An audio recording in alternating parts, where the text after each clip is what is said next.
दोस्तों, अक्सर हम सड़कों पर कुछ लोगों को भीख मांगते हुए देखते हैं। किसी को देखकर हमारे मन में दया आ जाती है और हम कुछ सिक्के या नोट दे देते हैं। लेकिन अगर मैं कहूं इनमें से कुछ लोग करोड़पति हैं, तो आज हम आपको बताने जा रहे हैं भारत के 10 सबसे अमीर भिखारियों के बारे में, जिन्हें देखकर आपका दिमाग सच में घूम जाएगा। सबसे पहले बात करते हैं मुंबई के बुरजू चंदर आजाद की। उन्होंने सबको तब हैरान कर दिया जब उनके मरने के बाद उनका सच सामने आया। वो रोज रेलवे स्टेशन पर भीख मांगते थे, लेकिन उनके घर से 8,85,000 रुपए के फिक्स डिपॉजिट मिले। जब पुलिस उनका घर चेक करने गई तो कैश और प्रॉपर्टी के डॉक्यूमेंट्स भी मिले। बुरजू सिंपल कपड़ों में दिखते थे, पर उनके पास एक पुक्का घर और इन्वेस्टमेंट्स थे। लोग कहते हैं वो भीख से कमाई बचत करके करोड़पति बन गए थे। Number 2. अब बात करते हैं कोलकाता की लक्ष्मी दास की, जो 1960 के दौर से भीख मांगती आ रही हैं। पोलियो से पीड़ित होने के बाद भी उन्होंने कभी हार नहीं मानी। उनके पास खुद का बैंक अकाउंट, फिक्स्ड सेविंग्स और क्रेडिट कार्ड तक है। लक्ष्मी दास का कहना है, मैं भीख मांगती हूँ पर पैसा बचाती भी हूँ। आज उनके पास लगभग 1 करोड़ के आसपास की सेविंग्स है। सच में कमाल की लेडी है। Number 3. तेलंगाना के खम्मम शहर की रंबई भी एक मिसाल है। वो हर दिन सड़क पर मदद मांगती हैं, पर उनके पास खास राज छुपा है।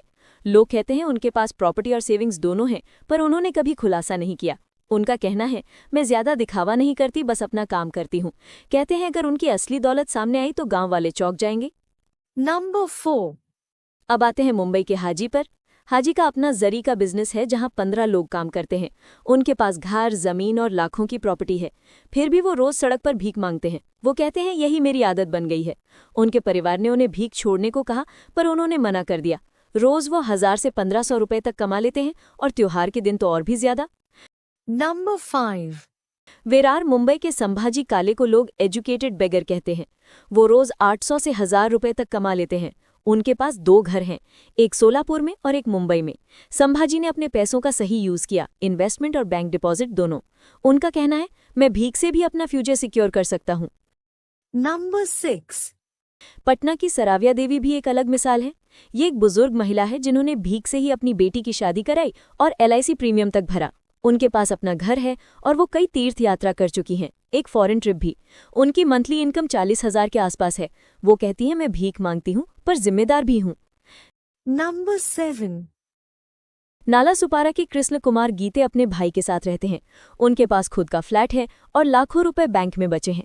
रोज वो 8-10 घंटे भीख मांगकर 25,000 तक महीने में कमा लेते हैं।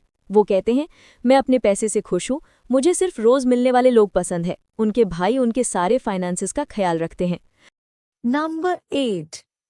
मुंबई के मसू को तो लोग सबसे स्टाइलिश भिखारी के रूप में जानते हैं। वो भीख मांगने से पहले फिल्म स्टूडियो में कपड़े बदलते हैं और फिर लोकेशन पर जाते हैं। उनके पास एक 1 BHK फ्लैट है और 50 लाख के आसपास की प्रॉपर्टी है।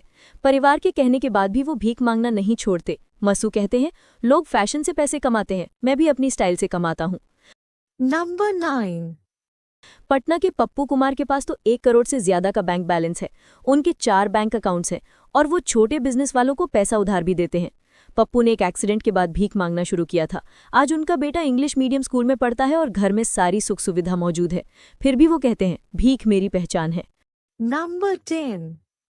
और अब बात करते हैं भारत के सबसे अमीर भिखारी भरत जैन की। उनके पास 2 फ्लैट हैं, हर एक 70 लाख रुपए का। उनकी मंथली इनकम 60,000 से 70,000 रुपए तक है। उनके पास एक जूस शॉप भी है, जहां से किराया मिलता है। भरत जैन इंग्लिश बोलते हैं और रोज 8 से 10 घंटे भीख मांगते हैं। वो कहते हैं, मैं गरीब नहीं, बस जमीन से जुड़ा रहना चाहता हूँ। तो दोस्तों, जिंदगी में कभी किसी को उसके कपड़ों से मत आंकना। क्या पता जिसे आप मदद समझकर सिक्के दे रहे हो वो आपसे ज्यादा अमीर निकले। ऐसी और इंटरेस्टिंग कहानियां देखने के लिए वीडियो को लाइक करें और चैनल को सब्सक्राइब जरूर